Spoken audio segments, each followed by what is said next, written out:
ini mewakili kaum cowok. Bapak-bapak contohnya. Ini bapak-bapak.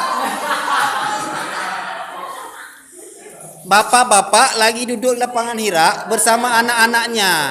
Nah.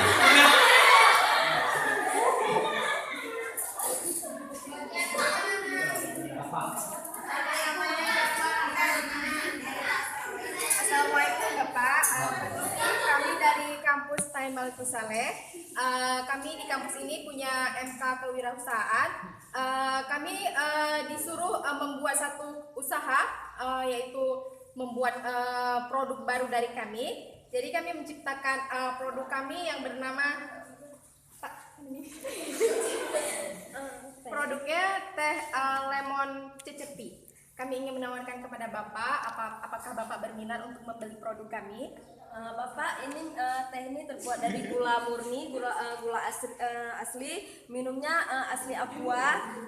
Lalu kami di sini tidak memanipulasi ataupun menambahkan pengawet ataupun pemanis buatan. Bisa dicicipi Pak? Boleh. Ini harganya cuma 3.000 Pak, harga anak mahasiswa.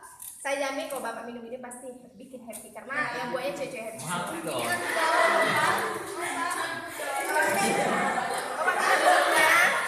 Boleh. Bapak ini emang modal kami emang nggak terlalu banyak, jadi kami emang udah menentukan harganya cuma 3.000 aja. Itu emang harga 3.000 itu nggak terlalu mahal menurut kami. Di tempat lain 1.000 kok jadi Pak. Oh iya, Bapak tidak jawab. Ini aja ini. Bapak, sekali lagi gulanya kami memakai gula pasir asli, tehnya teh di kebun Bogor.